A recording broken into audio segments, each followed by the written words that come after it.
ABC. This is World News Tonight with Peter Jennings. Good evening. The national debate over health care has been joined at the highest levels. President Bush has outlined his plan for health care reform. The president said today he doesn't think Americans want to be shoveled into some new health care bureaucracy. Therefore, he recommends that the government provide vouchers, tax credits, and deductions, so Americans, especially the poorest, can buy into the private health care system that already exists. We begin our reporting on this subject with our White House correspondent, Britt Hugh. After years of deliberation and delay, the president finally unveiled his plan to deal with what he acknowledged today is a crisis. He said health care in America is the best in the world, but it costs too much and too many people, some 35 million, can't afford it. And my plan will preserve what works and reform what doesn't. And above all, it will ensure every American universal access to affordable health insurance. The Bush plan's greatest help would go to uninsured families of 3 or more with income at or below the poverty line of roughly $14,000 a year. They would get a tax credit or government cash voucher worth $3,750 a year to apply to the cost of private health insurance. The administration estimates that 25 million families, not all, but most of those now without insurance, would qualify for this maximum benefit. Families with higher incomes would receive progressively, indeed substantially less. For families with incomes of $22,000 a year, for example, the government voucher would be only $375. Those with $80,000 a year income would receive no government assistance. To make sure that the maximum benefit of $3,750 would buy basic insurance, private companies would be required to develop basic health policies at that price. The government would also help small businesses band together to create groups, so-called health insurance networks, large enough to qualify for reduced group insurance premiums. The plan would cost the federal government $35 billion a year by the time it's fully in effect. The administration did not specify how it would be paid for exactly, except by providing a 38-page list of proposed health care reforms it said would save at least that amount. This plan may not give Americans all the medical coverage they need, but it might just give this president the political coverage he needs. Until this day, on this issue, he was the man with no plan. Britt Hume, ABC News, the White House. Mr. Bush was in Cleveland today because an example of the kind of insurance plan he favors is already in place there. Tonight, our medical correspondent George Strait takes a closer look at the Cleveland plan to see who participates and who is included.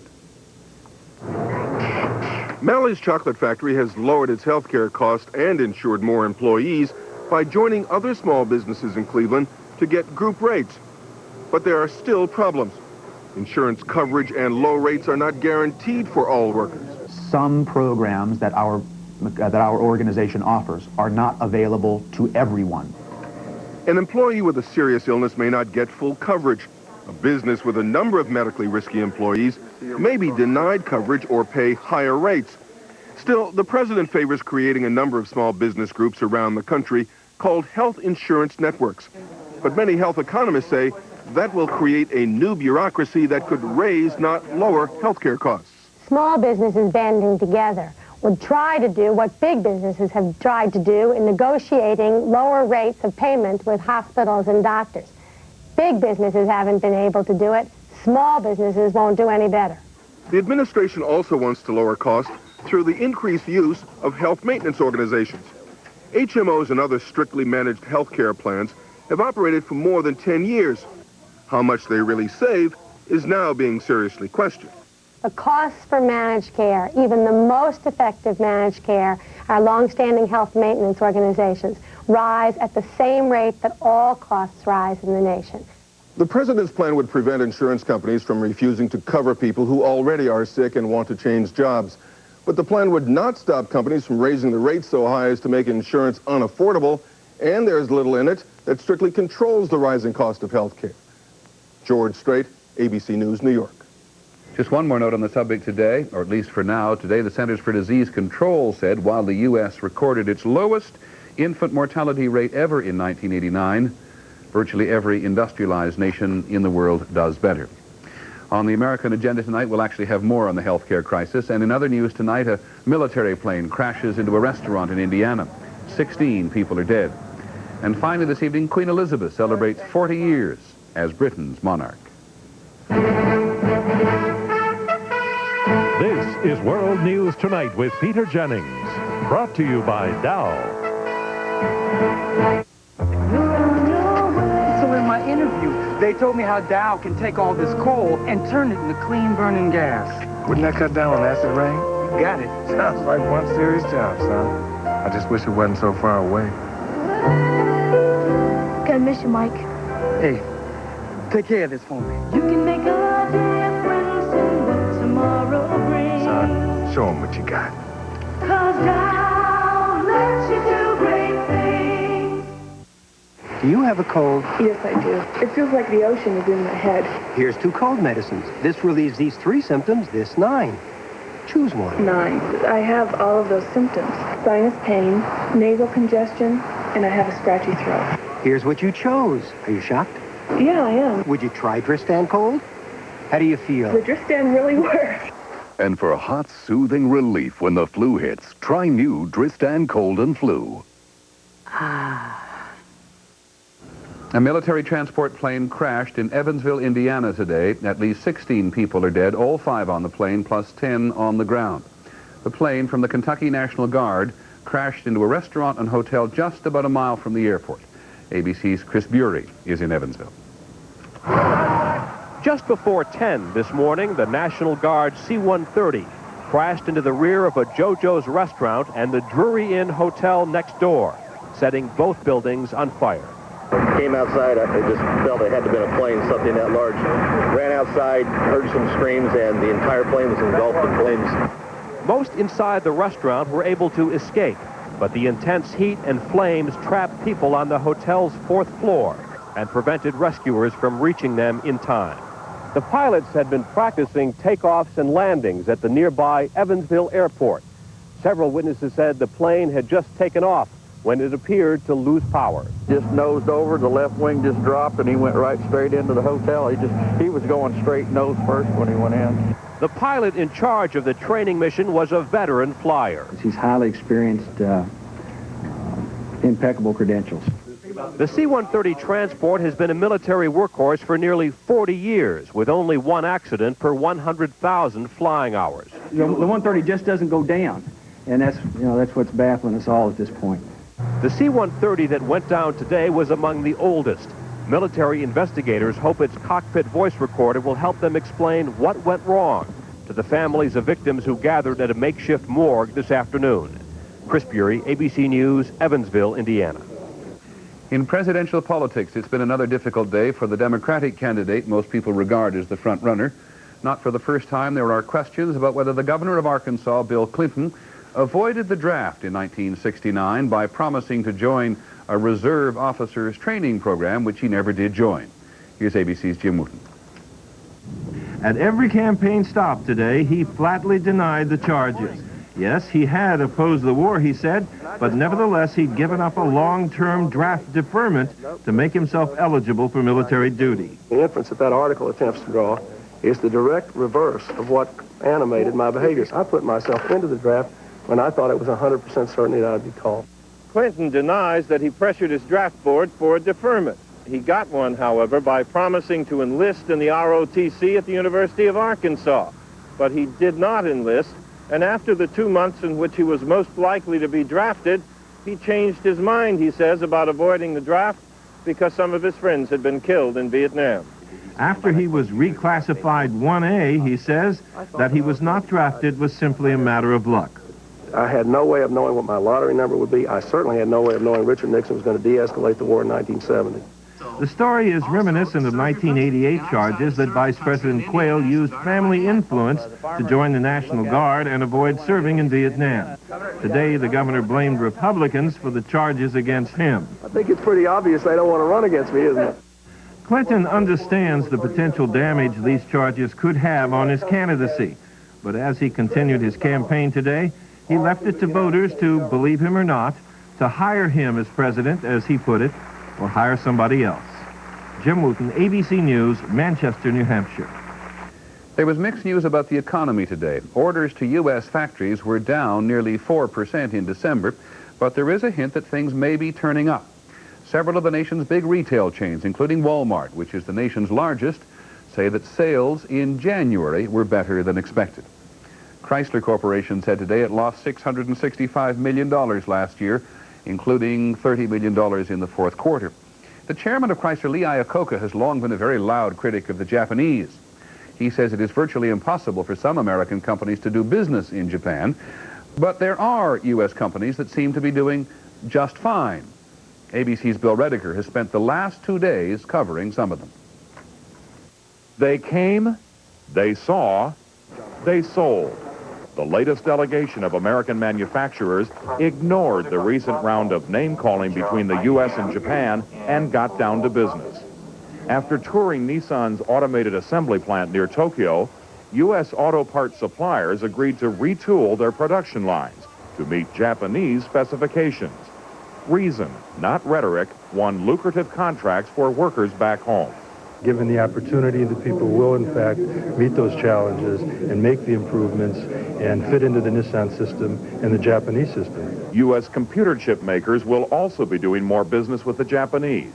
Intel, America's top semiconductor company, announced a major joint venture with Japanese electronic giant Sharp. Intel will manufacture flash memory chips, which, unlike earlier chips, retain information when the computer is turned off and make bulky disk drives obsolete. Sharp will incorporate these new chips into smaller, lighter personal computers, fax machines, and pocket schedule keepers. Analysts say the agreement will help the $150 million a year flash memory business grow to a $1.5 billion a year industry in only 3 years. So what effect does the ongoing debate between Japan and the U.S. have on Americans doing business here? Makes very little difference. We've worked extremely hard together and with no problems, with a lot of respect. Made it very easy. And potentially very profitable. Bill Rediker, ABC News, Tokyo. On Wall Street today, the Dow Jones Industrials lost 2 points to close at 3255, and the trading was heavy. The Internal Revenue Service said today that it has made a mistake, a whopper, in fact. It mistakenly told 36,000 taxpayers last month that they were getting refunds. All of them have already taken out bank loans against the refunds that will not be coming. By one estimate, $40 million. In our next segment, the Haitians return home. For many of them, it's a journey into fear. There's lots of ways to have garlic. The Kwai difference is the consistency of garlic qualities of this easy-to-swallow tablet. There's no better way to have garlic than odor-free Kwai. Millions of Europeans have been taking Kwai odor-free garlic tablets for years. It's part of their daily diet. Kwai is odor-free and so easy to swallow. Kwai is available at quality drugstores, health and natural food stores, and general nutrition centers. Kwai, science and nature working for you. If your feathers have been ruffled by downdrafts in the market, get on board something big, safe, and secure. GetNet. It pays.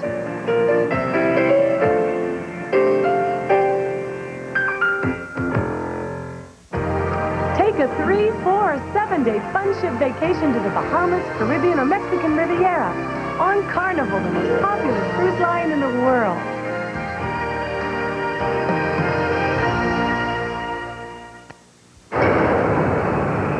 Every sports sedan is supposed to do well in the fast lane. But what about these lanes? At Lexus, we've achieved extremely tight tolerances between all major body panels. So not only does the ES300 look like it's put together well, it actually is put together well. The U.S. Coast Guard took another 500 Haitian refugees back to Haiti today. The Bush administration is going to force another 10,000 to return as well, because they cannot prove they would be the victims of political persecution. That proof often doesn't appear until they get back to Haiti. ABC's Mark Potter is in Haiti's capital, Port-au-Prince. Many of the refugees returning to Haiti today said they felt uncertain and afraid. Some said quietly they had fled Haiti to escape repression by the military and police. Being fingerprinted by Haitian authorities upon their return only heightened their concerns, even though the Haitian government promises they will not be harmed. The U.S. State Department says it has no credible evidence of any reprisals against refugees who were returned to Haiti, including those brought back after the coup. But authorities concede there is no effective system here for keeping track of what happens to the refugees once they return home. Human rights activists worry most about those who supported the recently deposed president, Jean-Bertrand Aristide. This man is now in hiding, fearing for his life. He says after the U.S. Coast Guard returned him to Haiti on Monday, soldiers came to his house and threatened him because he had been politically active. They knocked on my door. They were armed. They called me by name and said, "Where have you been? We will come after you. We will kill you." Amnesty International says 1,500 people have been killed in political violence since the September coup which toppled Aristide's democratic government. There is a kind of genocide of young people right now in this country, led by the army. And it is national, all over. Even the Tonton Macoutes, the dreaded paramilitary gunmen from the old Duvalier dictatorship, have resurfaced, parading throughout the capital city. They beat and took away a suspected opponent on the sidelines. Another reason the returning refugees feel anything but safe.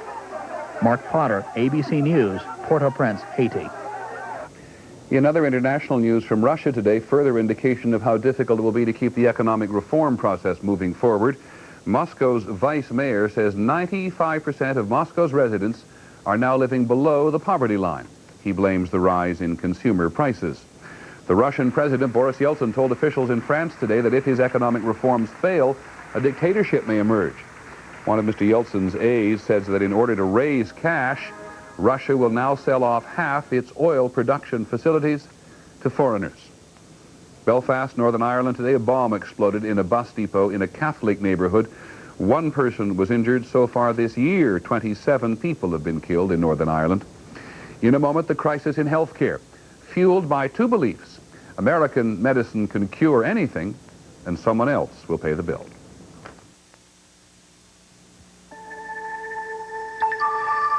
How can it be that an automobile, a mere 9 inches larger on the outside, gives you over 2 feet more room on the inside?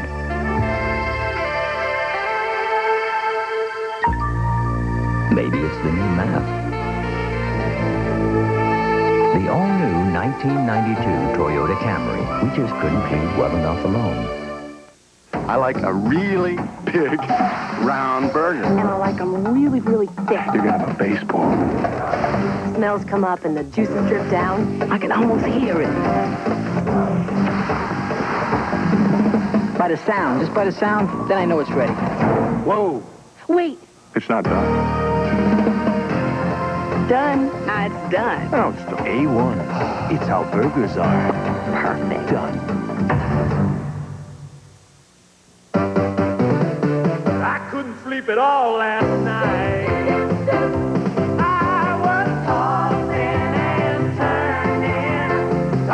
and turning all night. Instead of tossing and turning, try Unisom. In medical tests, people fell asleep faster and slept better with Unisom than without.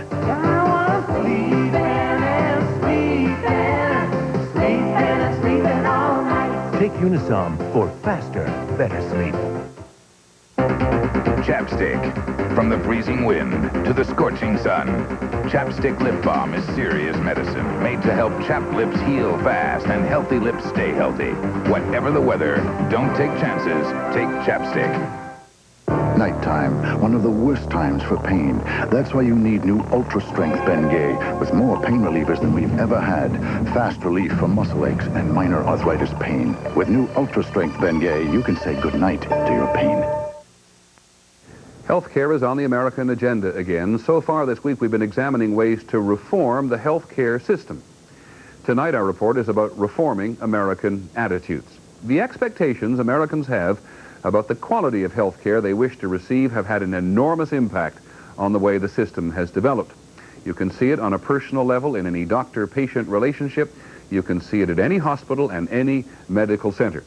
Our agenda reporter is Beth Nissen. Are you comfortable? The way Americans think about health care might be thought of as a product, 18. Manufactured over many years by one of the nation's largest industries, the industry of medicine. It does its own marketing, it does its own product development. It shapes very powerfully how people think about health and healthcare. I just wanted somebody to look at it. That industry has helped build a common set of expectations and beliefs among Americans that add billions to the cost of health care. 142 over At the 80. heart of it, a sense that Americans are entitled to superior, convenient health care. My time is valuable, my health is important to me, and I should receive A1 treatment and A1 consideration. No matter what cost? No matter what the cost. I think Americans want the best. They're used to the best. I think they very rarely will settle for anything less than the best. For many Americans, the best means the latest technology. Hospitals and private practices promote the newest machines. Doctors often use them because they are there. Patients hear of them and demand them by name. They say, but doctor, how can you tell that I really don't have cancer, and don't you think I need a CT scan? Yet technology does not always add to anything except the bill.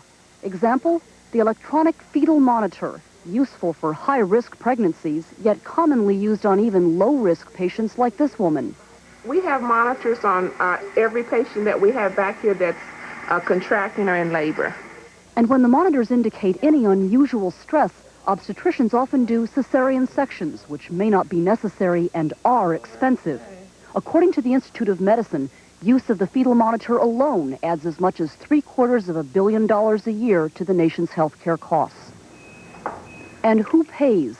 Most Americans presume someone else will pay for their health care, whether that's Medicare, Medicaid, their employer, or insurance company. What did your prescription cost last time? I have no idea, I'm sorry to say. That's taken care of by my medical insurance. And because relatively few Americans know what they are charged, there is little concern about value for the dollar.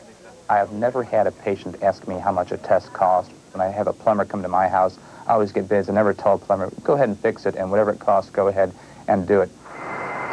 And Americans have been encouraged to believe that medicine can fix virtually anything, that if the care is good enough, death is no longer inevitable, even in the most desperate cases. I want everything done possible that there is to do for him, and whatever there is, you do it.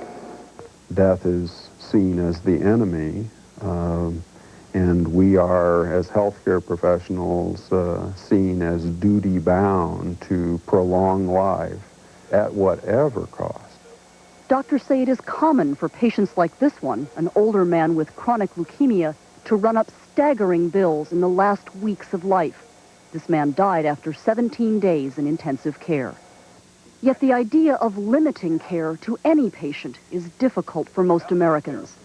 Larry Ballantyne was one of those able to buy time. He had a heart transplant at a cost of $100,000 at the age of 65. If it hadn't been for the technology and the fine doctors here, I wouldn't be here. So it's difficult for me to say, you know, that there should be limited. Yeah, for other people, but not for me. That kind of attitude, as understandable as it is, makes it harder to reform the system. You won't be able to substantively change it or fix it without people understanding that they're part of the problem. And one part of the solution, if they can examine their attitudes and adjust their expectations. Beth Nissen, ABC News at the University of Kansas Medical Center. Later this evening on Nightline, a town meeting from Chicago. The subject, health care in America. We'll have our final report in just a moment.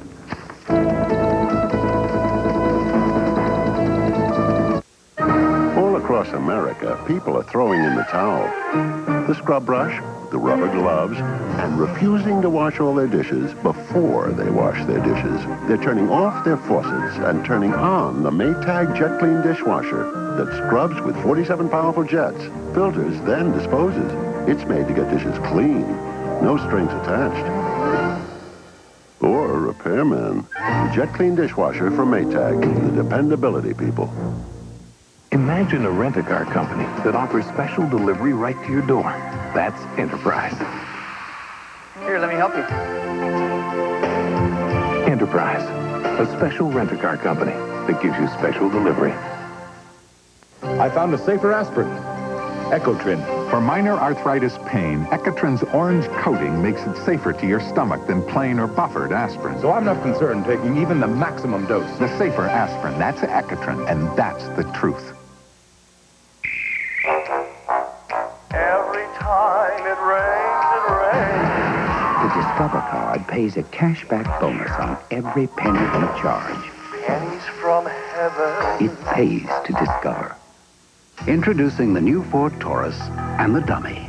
Ford Motor Company has the only cars in this class that offer dual airbags. And to help make sure you won't have to use them, we also offer anti-lock brakes. Would our government experiment with people's lives and not tell them? You bet. The guinea pigs, 400 black men suffering syphilis. Prime time, tonight.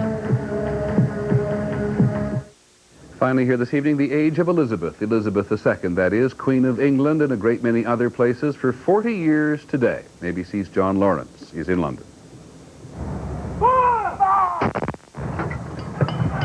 While London was marking the anniversary with a 41-gun salute, the Queen was putting in another hard day's work, visiting a home for the elderly. Thank you very much indeed. One of the hundreds of official appointments she carries out every year. These pictures of the Queen at a horse race last year appeared in a BBC documentary tonight about her private life.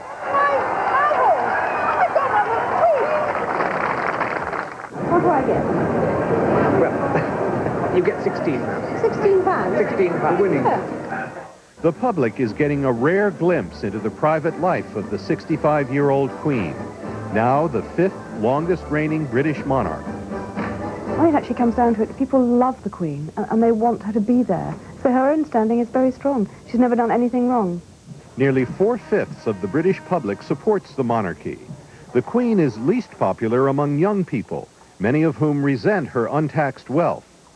The government pays the Queen more than $100 million a year to run the royal establishment, but she pays no taxes on her income or her private fortune, estimated at over $2.5 billion.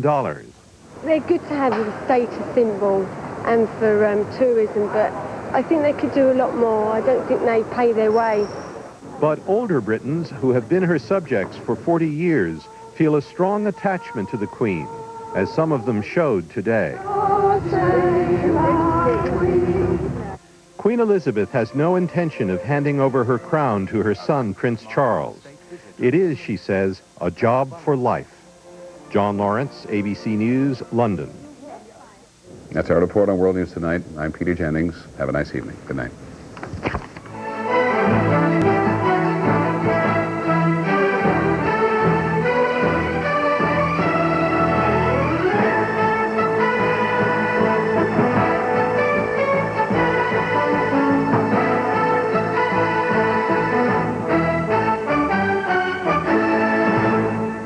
This has been a presentation of ABC News.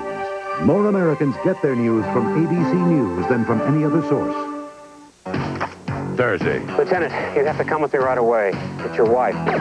You robbed me of my husband. I robbed you of your wife. I'm not going to rest until I find the one that did it. The most personal case of his career. Rest in peace, Mrs. Colombo. Thursday at 8, 7 Central. What do you say? What do you say? Burger King talked to some smart shoppers. You gotta smell a bargain. It's not the bargain, it's the hunt. For just 99 cents at Burger King, you smart shoppers can get a different delicious entree every day of the week. Buy a medium fries or onion rings and a medium drink and get a mouth-watering entree for only 99 cents. If it looks good and it fits, it's a bargain. I snip them out and take them home. Don't wait, right away at Burger King now. When you buy your waterbed from Big Sur, it's like buying directly from the factory, because Big Sur owns the factory. It's how we keep quality high and the prices so low. Imagine a complete solid wood waterbed for just $139.99 in your choice of sizes. This Shiloh waterbed with lots of storage space is only $159.99, or the Scottsdale with bookcase headboard and detailed mirror is just $175.99. Factory direct savings from Big Sur Waterbeds, 3715 Merle Hay Road at Douglas in Des Moines. Isn't it about time a talk show host stopped being so serious?